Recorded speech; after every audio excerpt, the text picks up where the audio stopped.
Assalamualaikum warahmatullahi wabarakatuh. Selamat malam, kami dari kelompok MB13.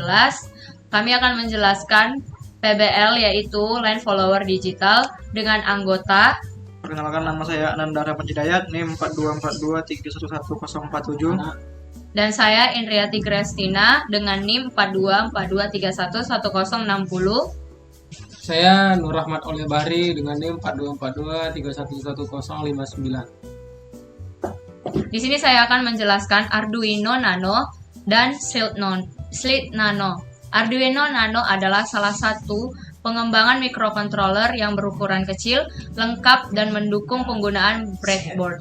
Arduino Nano dapat diaktifkan melalui koneksi USB Mini B atau melalui catu daya eksternal dengan tegangan belum terregulasi antara 6 sampai 20 volt yang dihubungkan melalui pin 30 atau pin VIN atau melalui catu daya eksternal dengan tegangan terregulasi 5 volt melalui pin 27 atau pin 5 volt.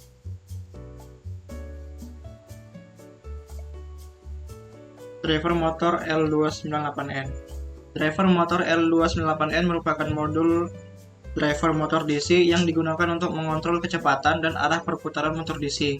Modul ini paling banyak digunakan dalam dunia elektronika dan sering dihubungkan ke microcontroller Arduino. IC L298N merupakan sebuah IC tipe Hall-bridge yang mampu mengendalikan beban induktif pada kumparan seperti solenoid, relay, motor DC, dan motor stepper. Motor listrik terdiri dari lilitan kumparan sehingga memiliki beban induktif yang sangat besar. Pada IC L298N terdapat transistor logic atau TTL dengan gerbang NAND yang berfungsi untuk mengubah arah putaran motor suatu motor DC maupun motor stepper. Di sini saya akan menjelaskan sensor. Sensor optik digunakan untuk mendeteksi jalur atau garis pada permukaan. Sensor ini bekerja dengan mengukur intensitas cahaya infrared yang dipantulkan oleh permukaan di bawahnya. Driver sensor akan memproses sinyal yang diterima dari sensor jalur, kemudian mengonversikannya menjadi informasi yang dapat digunakan oleh sistem kendali untuk mengambil keputusan tentang gerakan robot. Kemudian ada motor DC. Motor DC merupakan jenis motor yang menggunakan tegangan searah sebagai sumber tegangannya.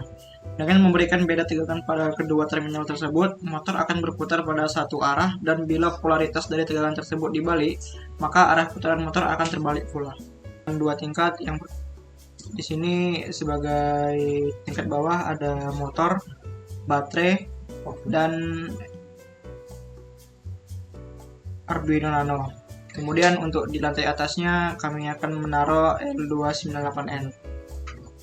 Di sini saya menambahkan rangkaian elektrikal dimulai dari baterai, kemudian dari baterai diteruskan menggunakan DC jack ke switch, dari switch kemudian dibagikan ke Arduino menggunakan DC jack lagi. Di switch itu saya letakkan switchnya di berupa sebuah PCB bolong untuk menjamperkan VCC dan groundingnya agar dapat dibagikan dari output switch ke motor driver dan sensor juga, jadi bukan hanya ke Arduino saja. Kemudian untuk pin-pinnya saya konfigurasikan dari codingannya, setelah saya sesuaikan dari input sensornya, kemudian untuk outputnya ke motor saya konfigurasikan juga dari codingan saya juga.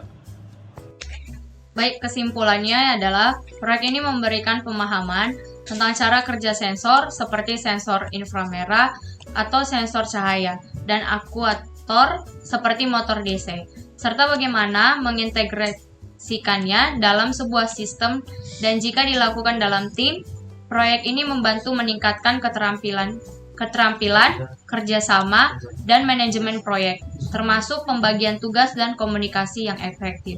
Berikut ini adalah video tentang hasil uji coba robot yang telah kami buat.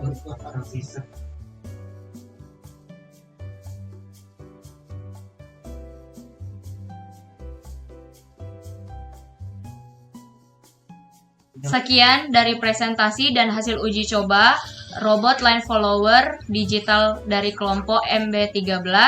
Kami ucapkan terima kasih.